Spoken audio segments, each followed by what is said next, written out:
The Bitterroot Valley in western Montana Territory in the autumn of 1886 was a country that made its terms clear early.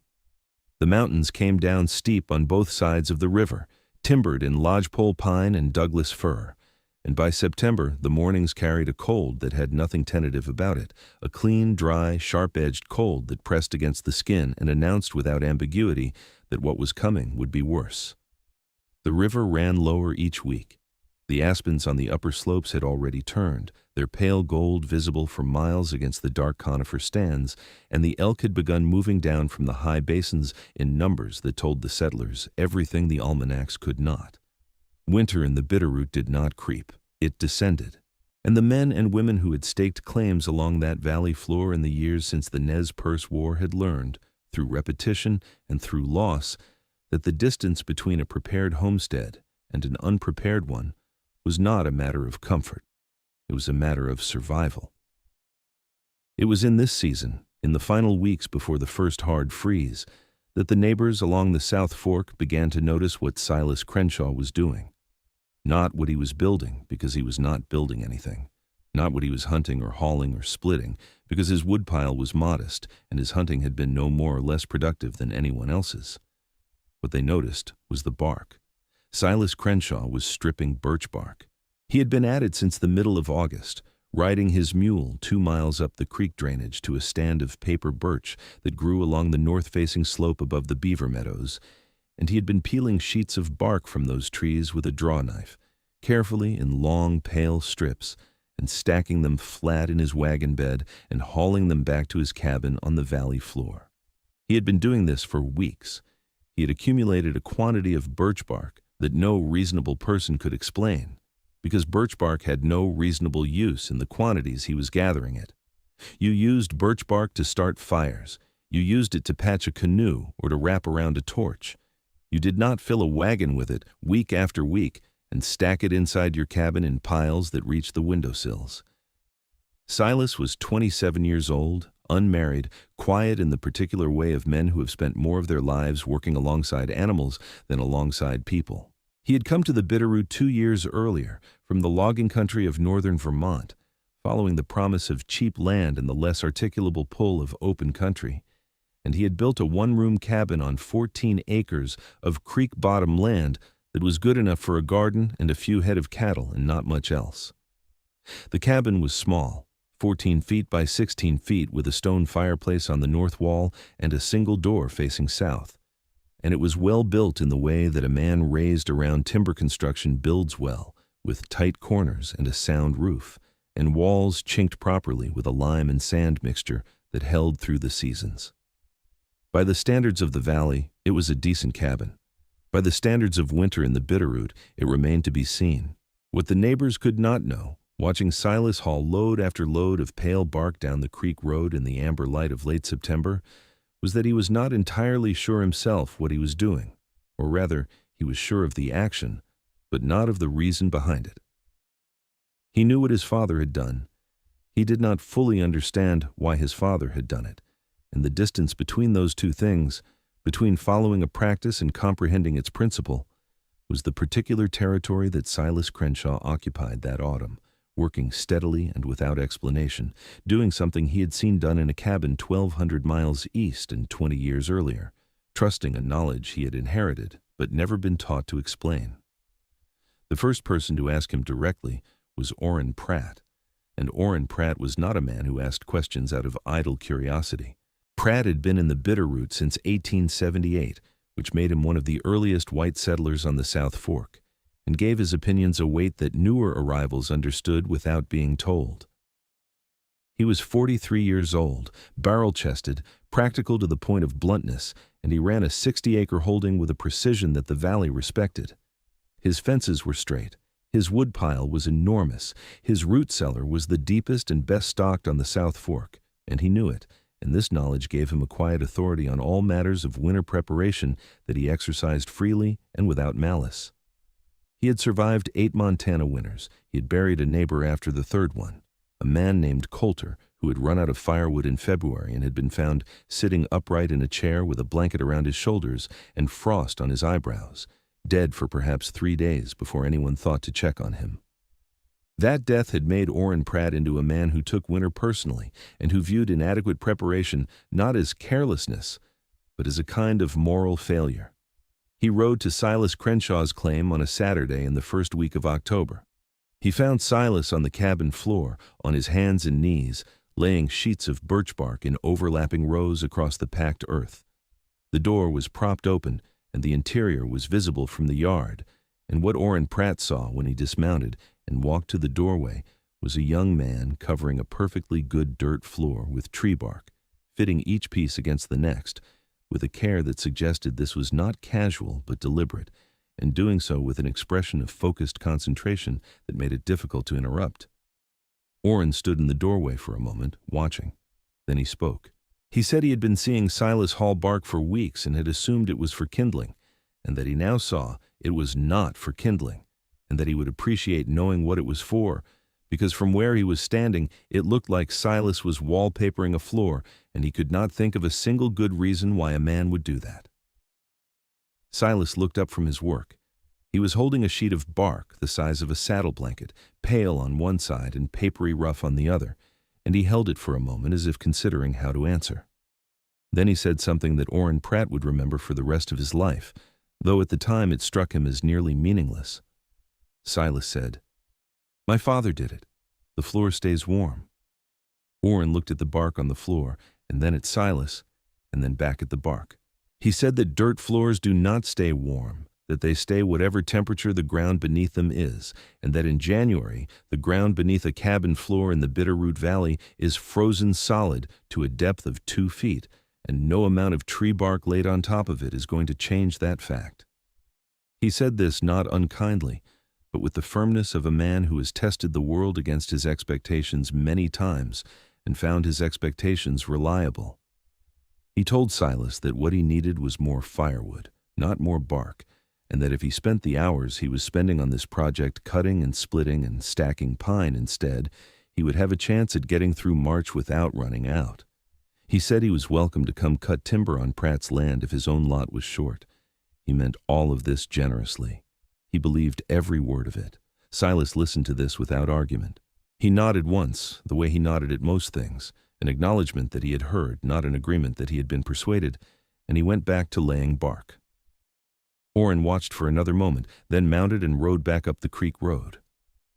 The story arrived at Tillman's trading post by the following Wednesday, and it arrived in a form that was already slightly embellished, as stories about eccentric behavior always are when they travel through small communities with limited entertainment. The Crenshaw boy, it was said, was covering his cabin floor with birch bark. Not a layer, layers. He was putting down bark like a woman laying a quilt, piece by piece, smoothing it flat, overlapping the edges. He had been hauling bark from the upper drainage for 2 months. His woodpile was half the size of anyone else's on the South Fork. There was a general shaking of heads. Agnes Tillman, who ran the trading post with her husband, said she supposed everyone had to learn their first Montana winter the hard way. A rancher named Colvin said the bark would rot by Christmas and the cabin would smell like a swamp. Orrin Pratt, when asked, simply said the boy's father had done it and left it at that, though the way he said it made clear he did not consider a father's habits to be a substitute for practical thinking. What none of them knew, what Silas himself did not fully know, though he sensed it in the way that a person senses the rightness of a thing they have grown up inside, was what birch bark actually is, and what it does when you layer it between frozen ground and living space. Silas Crenshaw's father, Tobias Crenshaw, had been a timber cruiser in the spruce and birch forests of northern Vermont for 31 years, and before that he had spent 4 years of his young manhood working alongside a family of western Abenaki near the northern end of Lake Champlain, learning things about wood and bark and winter shelter that no formal education would have taught him. Tobias had not been an educated man. He had not known the word insulation or the phrase thermal conductivity. What he had known, with the certainty of a man who has slept on the ground in February and felt the cold come up through every blanket and every board, was that birch bark stops it. He had seen the Abenaki use birch bark in ways that had reordered his understanding of what bark was, not a waste product, not a fire starter, but a material with properties that made it, pound for pound, one of the most useful substances in the northern forest.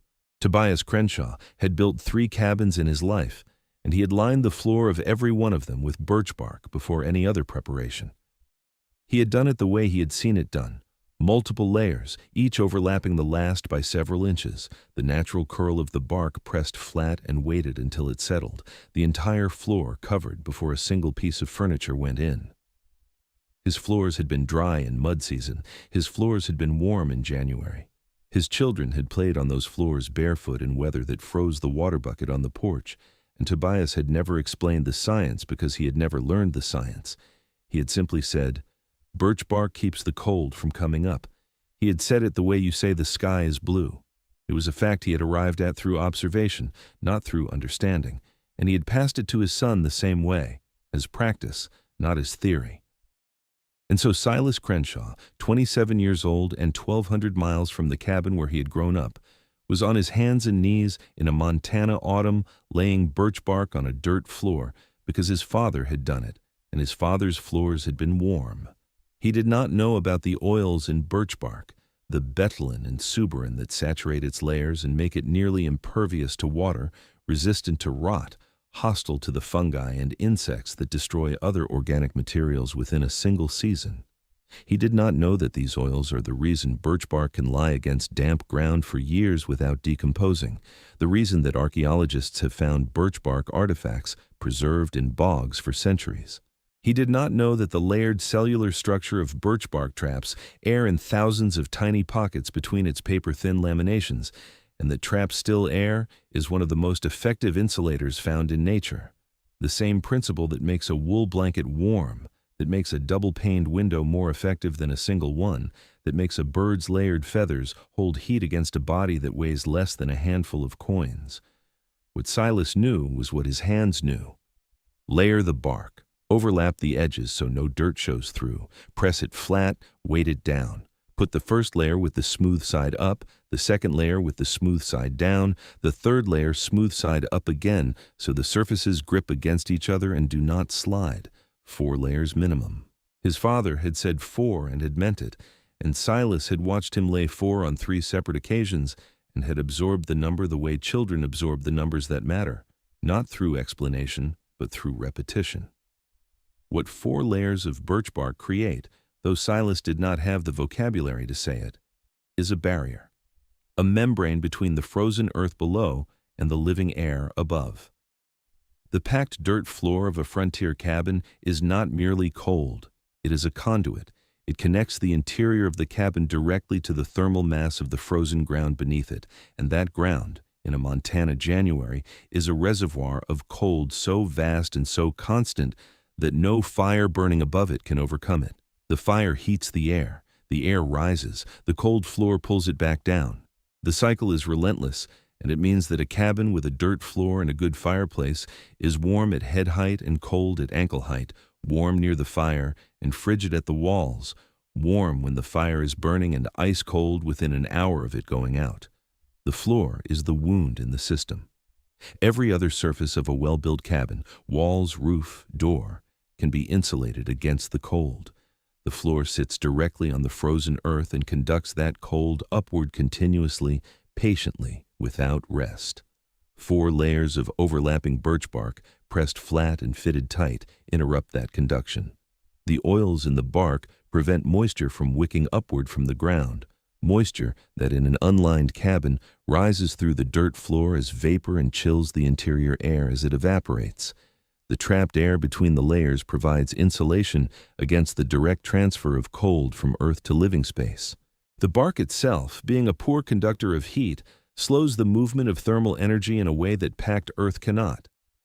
The effect is not dramatic in the way that a roaring fire is dramatic. It is quiet and constant and cumulative. A cabin with a bark-lined floor does not feel notably warmer on a November evening. It feels notably warmer on a January morning when the fire has been out for 6 hours, and the difference between a cabin that retained some of its heat and a cabin that lost all of it to the frozen ground is the difference between discomfort and danger. Silas finished the floor in the 3rd week of October.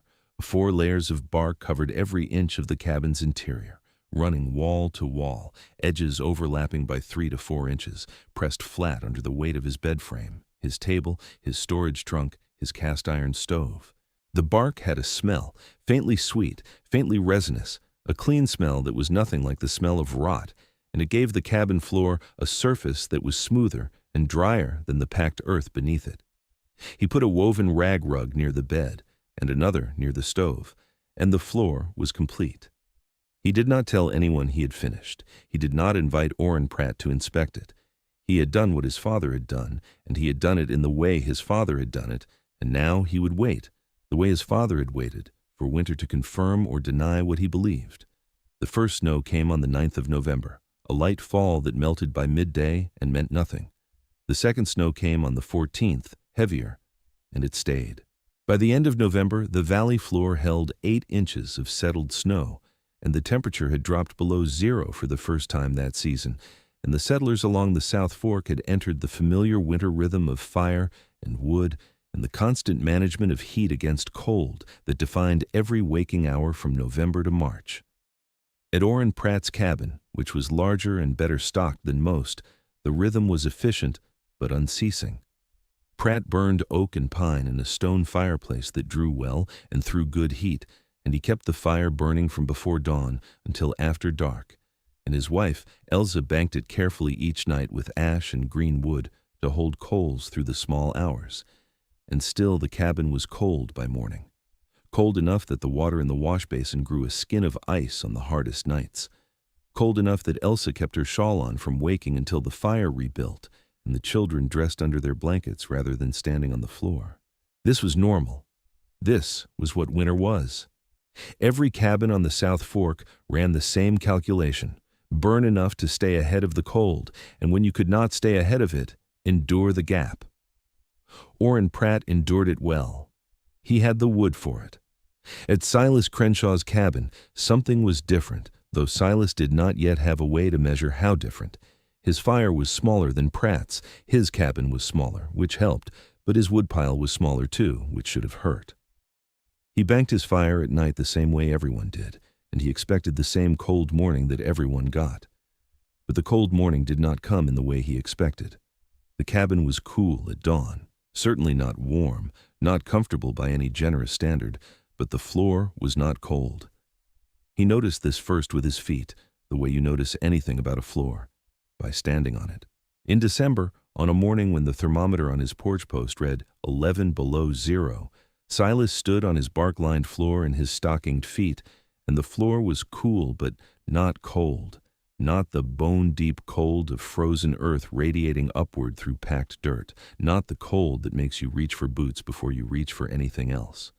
It was the temperature of a floor in a cabin that has held some portion of its heat through the night instead of surrendering all of it to the ground beneath. He did not fully understand why. He stood on his floor and he thought about his father standing on his floor in Vermont, and he felt the same thing his father must have felt, and he could not have explained the mechanism any better than his father could have. But he knew, with the specific, physical, bodily knowledge of a man standing on a warm floor when every other man in the valley was standing on a cold one, that it worked. The blizzard came on the 14th of January, 1887. It came from the northwest, which was the worst direction, because northwest storms in the Bitterroot carry moisture from the Pacific that has been cooled over 700 miles of mountain passes into something dense and relentless and heavy. The snow began in the early morning and did not stop for 3 days. The wind came behind it and drove the snow horizontal, packing it against every north-facing surface, drifting it over fences and across roads and against cabin doors, until some families on the South Fork could not open their doors at all and had to exit through windows to dig themselves out. The temperature during the blizzard dropped to 28 below zero on the second night and held below 20 for the duration, and the cold was not merely cold but a pressure, a physical force that found every gap in every structure and forced itself through. Orrin Pratt's woodpile, which had been enormous, shrank visibly during those 3 days. He burned more wood in 72 hours than he had burned in any full week of any winter he could remember. His fireplace roared from dawn to midnight, and still the cabin was cold. Cold at the walls, cold at the floor, cold in the corners where the children sat wrapped in every blanket the family owned. The floor of Pratt's cabin was packed earth, hard and smooth and properly maintained, and it radiated cold upward with a constancy that no amount of fire could overcome. His wife Elsa put heated stones wrapped in cloth under the children's blankets at night. The stones were cold by midnight. The floor was cold all the time. On the third day, when the wind dropped enough to make travel possible if not advisable, Orrin Pratt saddled his horse and rode the 1.5 miles to Silas Crenshaw's cabin. He told Elsa he was checking on the boy, by which he meant he expected to find Silas Crenshaw in trouble, low on wood, cold, possibly in need of immediate help. Orrin had been carrying the memory of Coulter, the man who had frozen in his chair in the winter of 1881 for 6 years, and every blizzard renewed it, and he would not carry a second name if he could help it. He found the cabin. The snow was drifted to the eaves on the north side, but the south-facing door was partially clear, and smoke was rising from the chimney in the thin, steady thread of a fire that was burning but not roaring, a fire that was being maintained rather than fought. Orrin dismounted and knocked, and Silas opened the door, and what Orrin Pratt felt when the door opened was something he could not immediately reconcile with his expectations. The cabin was warm. Not the fierce, localized, temporary warmth of a large fire burning in a well-stoked fireplace. Silas's fire was modest, a few split logs and some coals, but a different warmth, a warmth that seemed to come from the room itself, from the air and the surfaces, a warmth that had settled and stayed, rather than being constantly pushed against the cold and constantly losing. Orrin stepped inside and stood on the floor and stopped moving. The floor was warm. He looked down at his boots and then knelt, slowly, as if he were afraid of what he would find, and he pressed his bare hand flat against the surface of the birch bark, 4 layers deep, smooth, dry, smelling faintly of resin, and the bark was warm to his palm. Not hot, not even notably warm by the standards of a summer day, but warm in January, warm during a blizzard, warm at 28 below zero when every other floor on the South Fork was radiating cold upward into the legs and feet and bones of every person standing on it. The bark was holding. The cold was not coming through. He stayed on one knee for a moment with his hand on the floor. Silas stood by the fireplace, watching him, and did not say anything, because Silas had never been a man who said things when silence would do, and because he could see on Orrin Pratt's face the particular expression of a man encountering a fact that contradicts a certainty, and he knew that expression needed time more than it needed words. Orrin stood up. He looked around the cabin, at the modest fire, at the small woodpile stacked against the interior wall that was, by his quick estimation, larger than it should have been for mid-January, larger than his own relative to the season, because Silas had been burning less. He looked at the floor again. He said, "Your father showed you this." Silas said yes. Orrin said, "And you don't know why it works." Silas was quiet for a moment. Then he said, "I know it works.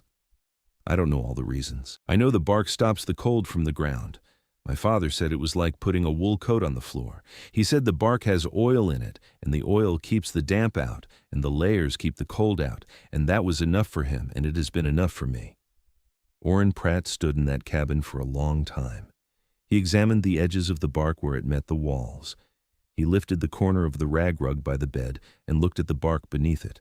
He ran his hand along the floor a second time, and then a third, each time pressing harder, as if testing whether the warmth would disappear under pressure or reveal itself to be an illusion. It did not disappear. The bark was dry and smooth and warm, and it had been warm, Silas told him, every morning of the winter. Not once had he stood on a cold floor since November. Not once had the morning driven him to his boots before he was ready. Orrin asked how many layers. Silas said 4. Orrin asked whether the bark rotted or grew damp or attracted mice. Silas said it did none of those things, that the bark seemed to resist all 3, that it was as dry in January as it had been in October. Orrin nodded slowly, the way a man nods when he is not agreeing with what he has been told, but agreeing with what he has felt with his own hand. He said he owed Silas an apology for what he had said in October, and Silas said no apology was owed, that Orrin had been trying to help, and that the help had been real, even if it had not been needed in the form it was offered. This was the most words Silas Crenshaw had spoken to Orrin Pratt in a single conversation, and Orrin noted it and did not comment on it.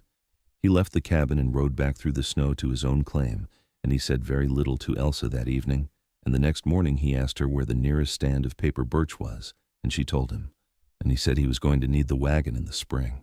When the winter broke, and the valley began to talk freely again, the way valleys do when the roads clear, and the trading post fills, and the accumulated silence of 3 months of cold finds its voice, Orrin Pratt told the story at Tillman's.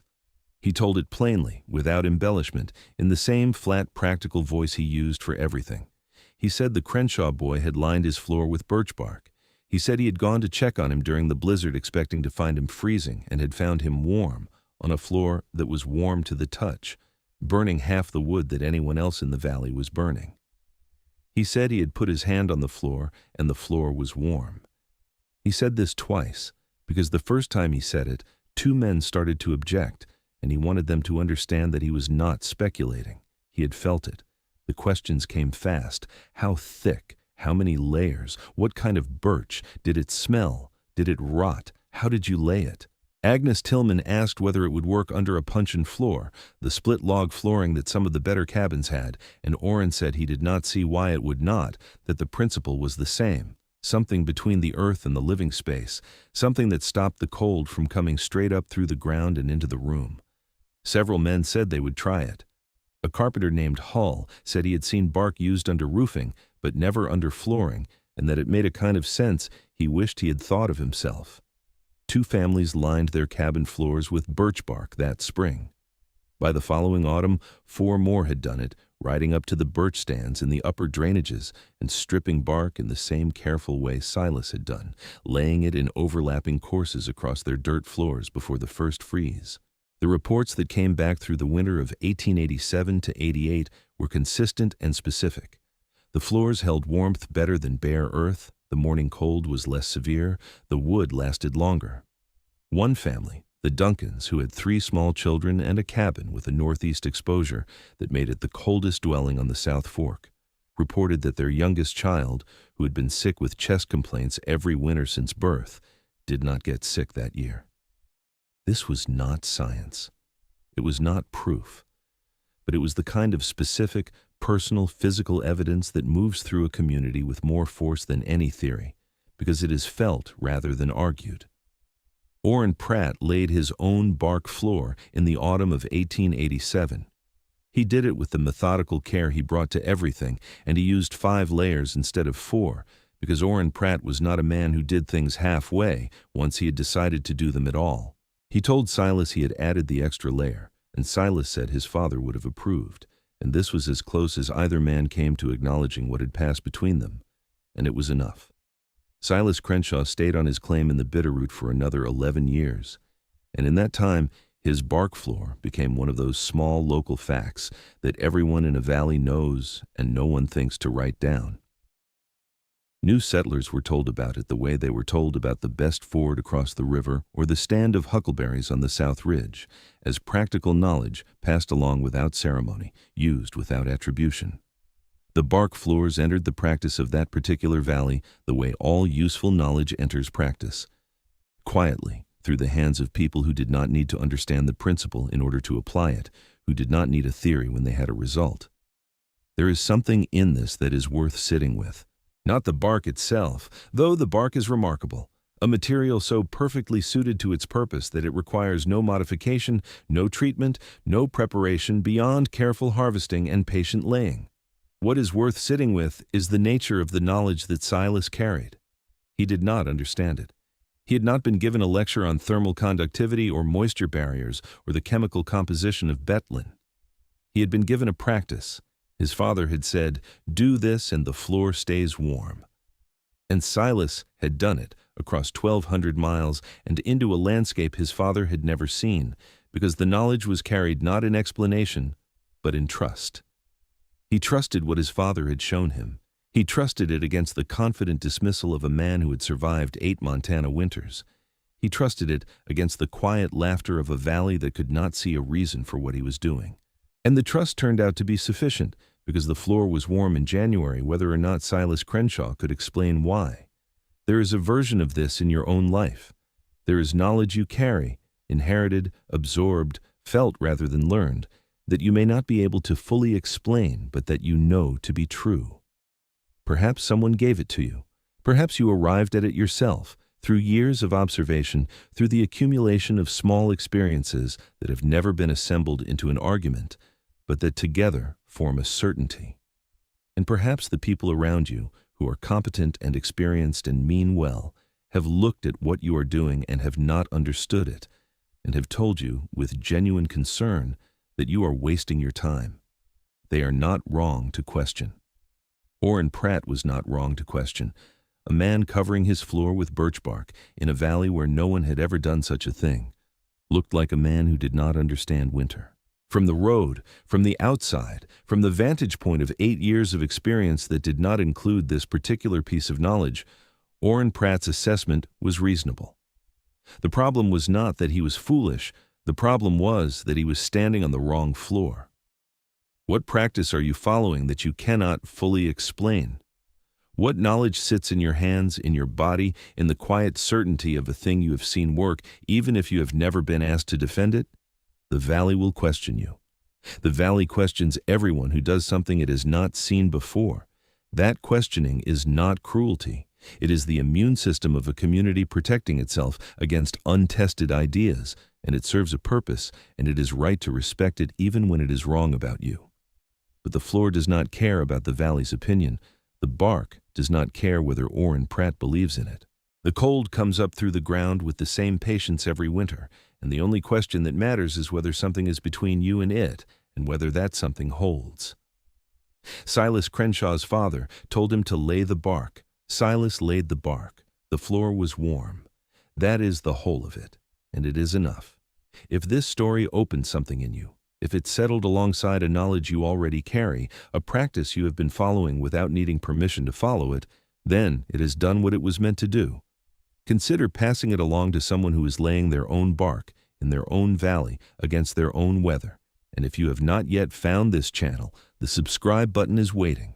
There is a story here every day, and every one of them is built for the person who has been told they are doing it wrong and kept working anyway. This story is a work of fiction. Silas Crenshaw, Orrin Pratt, and all other characters and events depicted are entirely invented. The insulating properties of birch bark are historically documented. The story is not.